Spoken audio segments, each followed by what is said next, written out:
मैं Johnny आंगफो Arunachal democratic party के एक नुमाइंदे की हैसियत से मैं यहाँ कोई अधिक बातें यहाँ आपके माध्यम से करने नहीं आया हूँ। मैं विशेष करके केंद्र बिंदु करते हुए दो विशेष बातों पर मैं अपना जो कार्य है मैं उन्हें संपूर्ण करने की मैं प्रयास करूँगा। जैसे आज अरुणाचल में ईस्टर्न पार्ट में हम लोग सोशल मीडिया के चलते हम लोग आज देख रहे हैं जो लोअर दिबांग वैली में जिस प्रकार का घटना जो है दिल को तहस नहस करने वाली ये बात हो रही है। इसका जिम्मेवार कौन है? हम अरुणाचल डेमोक्रेटिक पार्टी इस सरकार को ऊंची आवाज़ में हम सवाल करना चाह रहे हैं। हम देख रहे हैं अरुणाचल के विभिन्न क्षेत्र से आवाज़ गूंज रही है। इस बहुत ही दर्दनाक जो हादसा हुई है, एक पुलिसकर्मी जिन्होंने अपने ड्यूटी करते हुए अपने जीवन का आहुति दी है, और जिस प्रकार से अरुणाचल के हर एक जन इस घटना को बहुत ही निंदनीय तरीके से प्रदेश के सरकार को अपना जो पक्ष है उनको रख रहे हैं।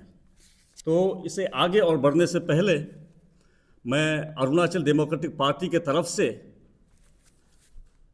जो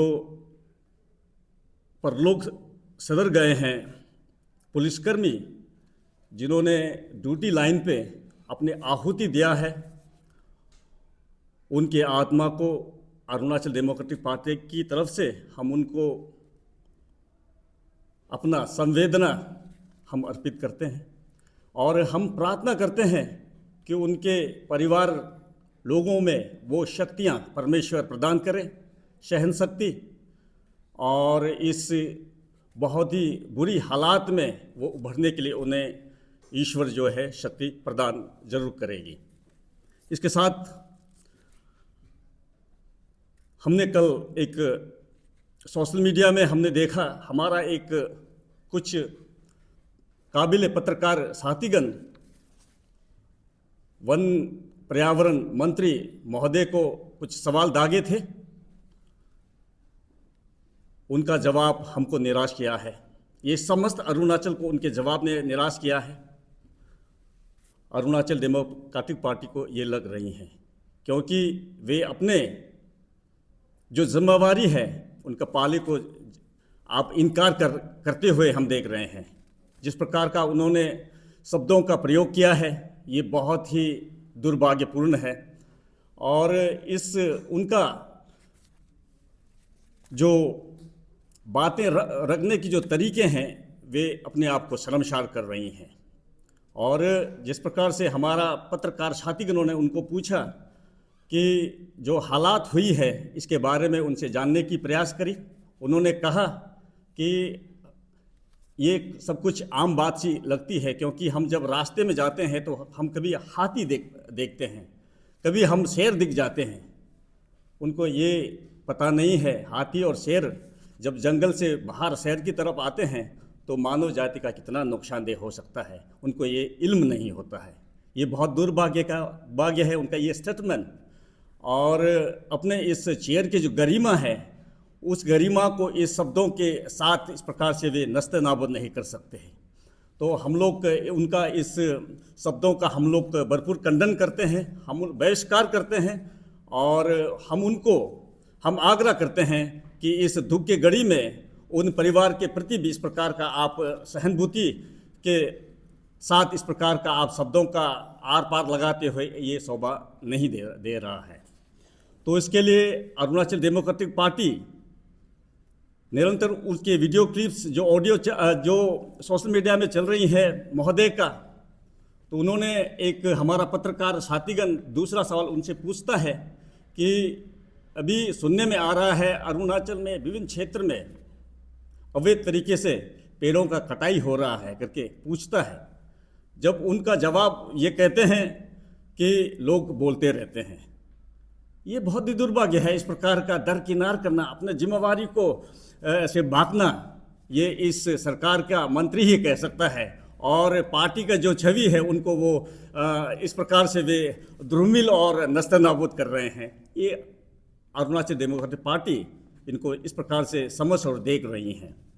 तो इस संदर्भ में मैं कहना चाहता हूँ कि अरुणाचल डेमोक्रेटिक पार्टी जिस प्रकार से जो हमारा जो पुलिसकर्मी जिनका जीवन इस बहुत ही दर्दनाक घटना से खोया है, तो हम लोग सरकार के मुख्यमंत्री की अगुवाई में पेमा खांडू जी से हम लोग आग्रह करेंगे कि जो 10 लाख जो मुआवजा जो आप बता रहे हैं उनको आप जरूर बढ़ाने की आवश्यकता होगी। क्योंकि एक सिपाही जो अपने फर्ज को अंजाम देते हुए अपनी ड्यूटी लाइन में जिनका मौत होता है, जिस प्रकार दुर्घटनाग्रस्त होता है, तो 10 लाख बहुत कम है। तो हम लोग एडीपी पार्टी हम लोग चाह रहे हैं कि उसको कम से कम 1 करोड़ का मुआवजा देना बहुत आवश्यकता है। इसके साथ हम लोग उन तमाम जो विभाग में जो कार्यरत है उन तमाम को एसआईटी के द्वारा एक बहुत ही अंदर उनका जांच पड़ताल होने की आवश्यकता है। जो लोग दोषी पाया जाता है उनको खड़ी से खड़ी सज़ा देने की प्रावधान होनी चाहिए, एडीपी ये कह रहे हैं। और जैसे हमको पता लग रहा है कि वन विभाग को आए दिन में लोगों ने बताया था कि मायोदा में जिस जगह जो ये घटना घटित हुई है वहाँ आमतौर से शेरों को आते जाते, बाघों को आते जाते देखा गया है। अगर समय रहते हुए वन विभाग हरकत में आते हुए अपनी जिम्मेवारी को वहाँ केंद्रित करते हुए अगर कार्य करता तो आज इस प्रकार का जो जिंदगानी है वो आज नुकसान हम नहीं देखते। तो हम चाहेंगे कि प्रदेश का सरकार जो इस समय कार्यरत है, जो विभाग में जो लोग हैं, उनको आप ज़रूर ये बताएं, वे समझाएं कि उनका जो जिम्मेवारी है वो उनसे भागे ना।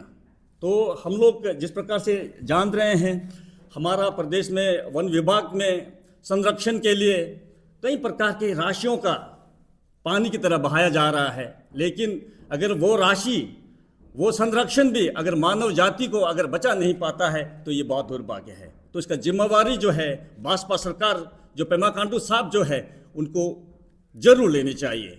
और मेरा मानना होगा जो डीएफओ है वन विभाग का, उनको रिजाइन करने की आवश्यकता है। और जिन लोगों ने इस समय वहाँ कार्यरत है उनको सरकार की तरफ से जो भी पनिशमेंट होनी चाहिए वो जरूर होनी चाहिए। तो साथियों, ये जो घटना जो दिबांग वैली में हुआ है, मैं पुनः फिर से एक बार उन परिवारों के लिए एडीपी पार्टी की तरफ से मैं संवेदना अर्पित करते हुए मैं ईश्वर से फिर प्रार्थना करता हूँ। तो आज हमारा एडीपी पार्टी की तरफ से इस प्रेस वार्ता में हमने आपको पहले बताया है कि हम लोग 2 विशेष जो पिन पॉइंट करके हम आज बात करेंगे। और दूसरा हमारा आज का जो एजेंडा है, हम यहाँ आए हैं एडीपी की तरफ से, वो है अरुणाचल में कई भ्रष्टाचार अपने चरम सीमा तोड़ के बढ़ती रही है। ये कोई नया कहानी नहीं है, कोई नई बात हम यहाँ लेके नहीं यहाँ आए हैं। ये बात जो भ्रष्टाचार के बारे में जो मैं आज बोलना चाह रहा हूँ, ये हर एक बच्चे बूढ़े जवान को इसके बारे में इल्म है। ये पर्दा नशी हो चुकी हैं, ये बेपर्दा है, हर एक लोग जानते हैं। लेकिन मैं आज उसको फिर से पुराना बात को यहाँ इसलिए ला रहा हूँ क्योंकि हमारा सरकार जो है कि जब लोग प्रोटेस्ट करते हैं, जब लोग आवाज़ बुलंद करते हैं तो मरम पट्टी करने का सिर्फ काम करते हैं, लिपापोती करते हैं, आंखों में धूल झोंकने का काम करते हैं। तो जैसे कि हम लोग इस सरकार को हम लोग एक सुझाव जरूर देना चाहेंगे कि ये सरकार के जो अगुवाई कर रहे हैं उनको हम ये बताना चाहेंगे कि आप मनोहर कहानी ना लिखें, आपको चाहिए अमर चित्र कथा लिखें, ताकि लोगों के दिल दिमाग में, समाज में वो है एक एग्जाम्पल की तरह वो सेट हो। लेकिन आए दिन हम देख रहे हैं हमारा प्रदेश का मुख्यमंत्री माननीय पेमा खांडू जी जरूर ये कहते हरदम सुनाई देते हैं कि करप्शन को हम लगाम लगा रहे हैं, करप्शन होता ही नहीं है, हम जीरो टॉलरेंस है करप्शन पे करके उनका आवाज़ हरदम कई भी क्षेत्र में आप देखेंगे, चाहे वो कोई भी पार्टी रैली होता हो, चाहे कोई फेस्टिवल का वो समय हो, कहीं भी जब आपको पूछेंगे तो एक ही बात को 1000 बार रटते हुए ये बताते हैं। और इस प्रकार का जब आप बात करेंगे, ये चलने वाली बात नहीं है। लोग देख रहे हैं, इतने भ्रष्टाचार चर के इस प्रदेश में हुआ है भाजपा सरकार में कि एक भी आज तक किसी का भरपूर केस चला नहीं है, किसी को सज़ा हुआ नहीं है। तो इनके बारे में मैं थोड़ी बहुत विस्तार में आपके सामने मैं पेश करना चाहता हूं। और सेलेक्टिवली हमने कुछ करप्शन को यहाँ लेके आए हैं जो कि अरुणाचल में बहुत ऊंचे स्तर पर हुआ है। तो आइए चलते हैं, हम बताते हैं। सबसे पहले हम देखेंगे मोरखोंग सिलेक तुरुक्सिन रेलवे लाइन जो कंपनसेशन है, जो आजकल हम लोग देख रहे हैं, बहुत सरगर्मी से कंपनसेशन के बारे में आप लोग देख रहे हैं। कल हमारा पार्लियामेंट में भी हमारा मुख्यमंत्री जी इसके बारे में बहुत ही लंबे विवरण कर रहे थे, व्याख्या कर रहे थे, क्या हुआ क्या नहीं है, कल क्या होने वाले हैं। लेकिन वादों पे वादा करना, मुख्यमंत्री जी को हम पूछना चाहेंगे, वादों पे वादा होना लेकिन हकीकत जमीन स्तर पर इसका संपन्न नहीं होना, वहाँ नहीं देखना, ये बहुत ही दुर्भाग्य है। इस प्रकार से लोगों को आप मजाक नहीं कर सकते हैं। तो ऐसा करके जैसा कि मैक्रोंग सिलेक रोक्सिन का जो रोड वहाँ का जो कंपनसेशन है, उनका आवाज़ एक समय लोगों ने उठाया था। गवर्नमेंट ने उसको बताया था कि इसका समाधान इस प्रकार होगा, ये होगा, अरेस्ट हो रही हैं, पुलिस उनको तलाश कर रही है क्या, लेकिन वो कहानी रह गया है, आज उजागर हुआ नहीं है। दूसरा जो है दिबांग मल्टीपर्पज डैम प्रोजेक्ट जो है, उनका कहानी भी वही है। कहानियों पे कहानी हम देख रहे हैं, और जब हम कहानियों पे कहानी देखते हैं तो हम बारंबार यही कहना चाहेंगे कि हमारा मुख्यमंत्री और उनके सरकार के जो भी हैं, ये जरूर बताते हैं कि हम ये कर रहे हैं, वो कर रहे हैं, लेकिन कई बरस बीत रहे हैं, लेकिन आज तक इसका नतीजा कुछ देखा नहीं। तो आप बताइए, लोग किस प्रकार से विश्वास करेंगे इस सरकार को? बताइए, लोग किस प्रकार से हामी भरेंगे, किस प्रकार से इस सरकार को जय जयकार करेंगे? सिर्फ ये वादों पे अपना खोखला जो दावा है वो लोग पेश कर रहे हैं, लेकिन हम लोग आज तक उसका रिजल्ट हमको देखने को नहीं मिला। इस कतार में हम आगे बढ़ रहे हैं Potin Pangin state highway compensation, जहाँ पे लोगों को अरेस्ट भी हुआ। अरेस्ट 2 दिन 3 दिन अरेस्ट करते हैं और फिर बहुत ही शीघ्रता से उनका बेल हो जाता है। ये बहुत ही दुर्भाग्य है। अगर ऐसा होता रहा तो करप्शन करने वाला, चाहे ऑफिसर हो या कोई भी आम नागरिक हो, डर कैसे रहेगा? अगर आप 2 दिन जेल में रखते हैं, केस भी ठीक से चलता नहीं है, फिर वो जो लोग जिसको आपने जेल में डाला, वही लोग जो है फिर भाजपा सरकार में आके भाजपा के साथ हाथ मिलके गुल मिल के भाजपा के लिए जय जयकार करने लगता है। ये बहुत ही दुर्भाग्य है। अगर हम देखेंगे, ये चिंता का विषय जरूर है, और ये पार्टी की बोली नहीं है, पार्टी के चश्मा नहीं है। समस्त अरुणाचल के हर एक प्रत्येक नागरिक को इसको सोचना आवश्यकता होगा। ये सिर्फ एडीपी पार्टी इनको आवाज़ कर रहे हैं, ऐसा नहीं है। आप लोगों ने, कई लोगों ने इसके बारे में आवाज़ किया, कई हमारा समाज के जो शुभ चिंतकों ने इनको आवाज़ किया, कई रैलियां हुई, कई प्रोटेस्ट हुए, लेकिन इसका रिजल्ट आज तक किसी ने देखा नहीं है। दूर दूर तक कोई रिजल्ट देखा नहीं है। इस कतार में हम देखेंगे अरुणाचल फ्रंटियर हाईवे, जो हमारा एमपी साहब, आप जानते हैं उनका नाम हम बोलने की आवश्यकता नहीं है, वो निरंतर आवाज़ बुलंद करते हैं, उनको छोड़ना नहीं चाहिए, ऐसा हो गया वैसा हो गया, लेकिन ये लफ्ज़ों में है, आवाज़ में, हवा में तैर रही हैं उनकी आवाज़, लेकिन ज़मीन स्तर पर कुछ हुआ नहीं है। जैसे हम आपको बता रहे थे, हमारा मुख्यमंत्री महोदय जी कल हमारा पार्लियामेंट में इनके बारे में बहुत ही विस्तार से बता रहे हैं, और हम लोग देख रहे हैं इस कहानी में जिनको दोषी ठहराया जा रहा है, वे जेल में 2 दिन रहते हैं, बाहर आते हैं, फिर जाते हैं। सिर्फ 1 और 2 आदमी को आप अरेस्ट करेंगे तो ये कहाँ का, आप सर से पांव तक कहाँ का कहानी बनेगा? तो इसमें जितने लोग भी इन्वॉल्वमेंट हैं, जितने लोग इसमें अपने बहती गंगा में हाथ धोया है, जिनके पास ना घर है, ज़मीन है, पेड़ पौधा है, जिन्होंने करोड़ करोड़ रुपए अपने अकाउंट में डाला है, उनके लिए आप क्यों पब्लिक डोमेन में इसके बारे में आप नहीं दिखा रहे हैं? सिर्फ आप बोल रहे हैं कि ये हुआ, ये घटन हुआ, ये घटन कितना होगा, लेकिन जब कुछ लोग तो आपको सोशल मीडिया में ये बता रहे हैं कि हमने पैसा लिया है, तो उन लोगों को आप पैसा उनके अकाउंट में फ्रीज क्यों नहीं कर रहे हो? और उनके अकाउंट से पैसा वापस क्यों नहीं कर रहे हो? सिर्फ एक दो लोगों को आप चिन्हित करके अरेस्ट करना और यहाँ लिपापोती करना और पार्लियामेंट में हो या कहीं में भी हो बताना कि हम काम कर रहे हैं, ये बहुत दुर्भाग्य है। क्योंकि आप लोगों का, आप इस पार्टी का, सरकार का काम को आज तक किसी ने देखा नहीं है। ये बहुत ही दुर्भाग्य है। तो जिस प्रकार से, और इस कतार में हम आपको फिर याद दिलाना चाहेंगे, इस भ्रष्टाचार को अरुणाचल के हर एक युवाओं के दिल में जहर घोला गया है। मैं फिर याद आपको दिलाना चाहता हूं, आप लोगों के पत्रकार बंधुगण के माध्यम से, क्योंकि हम लोग जब याद नहीं दिलाते हैं तो हम लोग भूल जाते हैं। क्योंकि आश्वासन पे आश्वासन होती है, कहानी पे कहानी होती है, लेकिन हम कुछ चीज़ को हम बहुत ही जल्दी भूल जाते हैं। अरुणाचल में आप देखते हैं हज़ार तादाद में लोग, विभिन्न क्षेत्र में लोग आज अनएम्प्लॉयड है, पढ़े लिखे हैं। पिताजी ने लकड़ी बेचा, माँ ने सब्जी पत्तर तोड़ा, कई डिग्री हासिल की है, लेकिन ये सरकार कभी नहीं बताते हैं आपके लिए ये अवसर पैदा हम कर रहे हैं, आपके लिए हम नौकरी इतना पैदा कर रहे हैं। लेकिन ये बताते हैं कि हम बिजली हम बना रहे हैं, हम सड़कें बना रहे हैं। सड़कें बिजली आप बनाएंगे, किन के लिए बनाएंगे? आप आदमी के लिए बनाएंगे ना।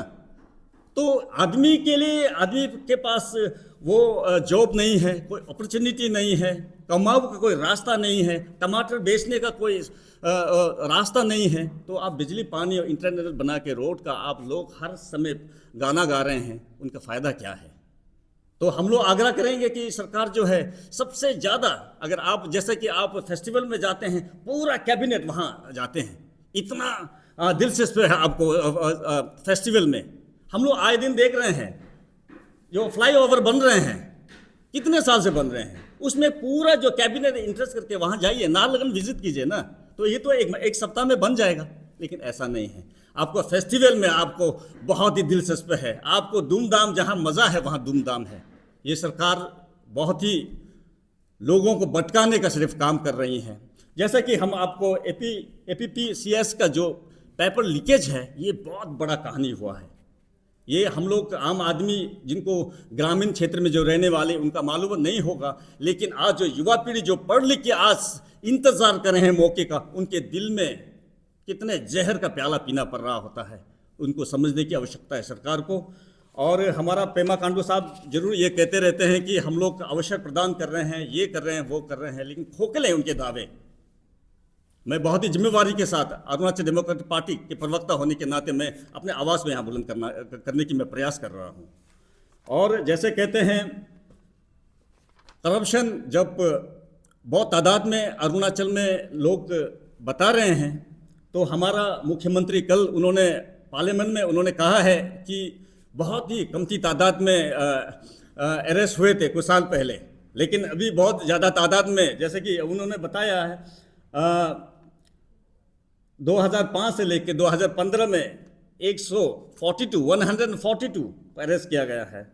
2016 एंड 2025 में माफ़ करेगा 20 वहाँ हुआ, 2015 एंड 15 में 42 हुआ, 2016 एंड 2025 में उनका जो केस बढ़ के तादाद जो है 122 तादाद बढ़ा है। ये तादाद कोई खुशी का तादाद नहीं है, ये कोई डेवलपमेंट वाला तादाद नहीं है, ये करप्शन हो रहा है, इसलिए उसको तादाद है। इनको बताते हुए, बोलते हुए मुझे तो ठीक नहीं लग रहा है, लेकिन उनको हम लोग ताल ठोक के हम लोग नहीं बोल सकते, क्योंकि ये करप्शन बढ़ रहा है, इनका रेट बढ़ रहा है, तो इसको लगाम लगाने की आवश्यकता है।